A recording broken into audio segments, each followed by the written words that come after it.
Encontramos 2 niños asesinados en Calarcá. Tenemos una información, hubo un menor que fue violado en ese mismo sitio. Golpeado, le tiraba el suelo, las latas de vaselina, la ropa quitada o arrancada por cortes después de estar inmovilizados como factor común a todas las escenas. Básicamente era el mismo modus operandi. Una investigación que comenzó con el hallazgo de 3 niños muertos se había convertido finalmente en una cacería de un asesino en serie. Continúan los hallazgos macabros en Pereira. Hoy se sumaron 10 nuevos cuerpos amarrados a los árboles de un potrero. Hay alarma entre las autoridades y los habitantes de la capital de Risaralda por la cadena de asesinatos. Lo extraño en este último caso es que los cuerpos permanecieron varios meses a la intemperie sin que nadie los hubiese detectado. Ese hallazgo masivo en el eje cafetero fue muy preocupante. Habían muchos muertos, muchos niños muertos. La situación es tan grave que la fiscal que lleva el caso renunció. Y preferible saber que para hoy ni siquiera enterrarlo. No puede entender que haya tanta maldad, tanto horror.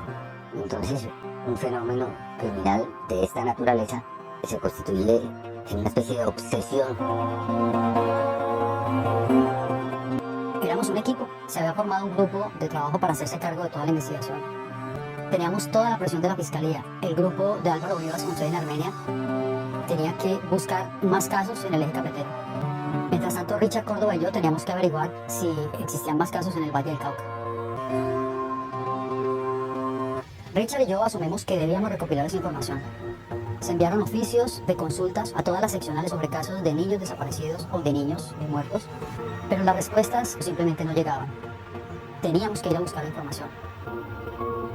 No había manera de hacerlo de otra forma, sino ir personalmente a revisar las carpetas. Nosotros recorrimos Cali, Palmira, Tuluá, Zarzal, Cartago, y nos íbamos con Carlos en el carro. Él pagaba su propia gasolina, porque nosotros no recibíamos viáticos, todo lo hacíamos nosotros por nuestros propios medios, viajando cada rato. Fuimos directamente a las oficinas de asignaciones y pedimos los libros radicadores y empezamos a buscar esas diligencias que se habían hecho, ya sea porque habían hecho un levantamiento de cadáver, ya sea porque había un niño reportado desaparecido, o ya sea porque se había capturado a alguien.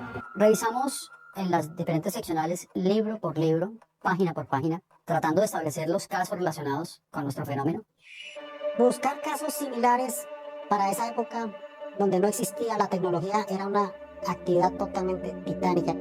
La ciudad que más casos presentaba en nuestra zona era Tuluá, que estaba a solo 28 kilómetros de Buga. Descubrimos que existían 11 niños asesinados en esa localidad. Pero nos llamó la atención un niño que lo conocían en los estrados judiciales como el caso del niño de los tintos. Y vendía tintos en uno de los parques principales de Tuluá.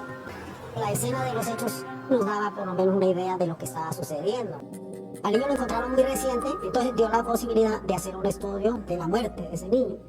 Las heridas revelaban un ensañamiento, una agonía difícil de imaginar, pero además habían claros indicios de agresión sexual. Presentaba decapitación total, 15 heridas abiertas en la espalda, 7 en el tórax, 6 heridas en el abdomen y todas producidas con un arma cortante. Era un caso que se ajustaba a todos los casos que nosotros veníamos asociando en este modelo. La escena del crimen de Tuluá era muy parecida a lo que habíamos visto en Génova. Eso nos generó un gran impacto. Factor común: la botella, las latas de vaselina, la ropa quitada o arrancada por cortes después de estar inmovilizados como factor común a todas las escenas. Las evidencias o se habían perdido en las escenas o simplemente habían sido mal conservadas. Pero podíamos procesar la información existente en los expedientes y consideramos crear una base de datos. En esa época los computadores eran escasos. Nosotros teníamos las máquinas de escribir y los únicos que tenían computadores eran las unidades nacionales. Entonces me fui, hablé con Carlos Hernán. Entonces me dijo, no te preocupes, el computador, el que tengo en la oficina, lo vamos a dejar para nosotros. Carlos se inventó la base de datos, que era un programa sencillo en Excel. Diseñó unas tablas, unos tabuladores con unos campos específicos donde él colocaba niños que habían sido encontrados muertos. Otra tabla que eran niños reportados desaparecidos. No existían las bases de datos. No existían en Colombia, nadie los había pensado. Eso era una luz sobre la oscuridad porque no teníamos nada, nadie tenía nada. Nosotros comenzamos como a armar una especie de perfil de las víctimas y nosotros hacíamos unos cuadritos en donde colocábamos niños que estaban desaparecidos.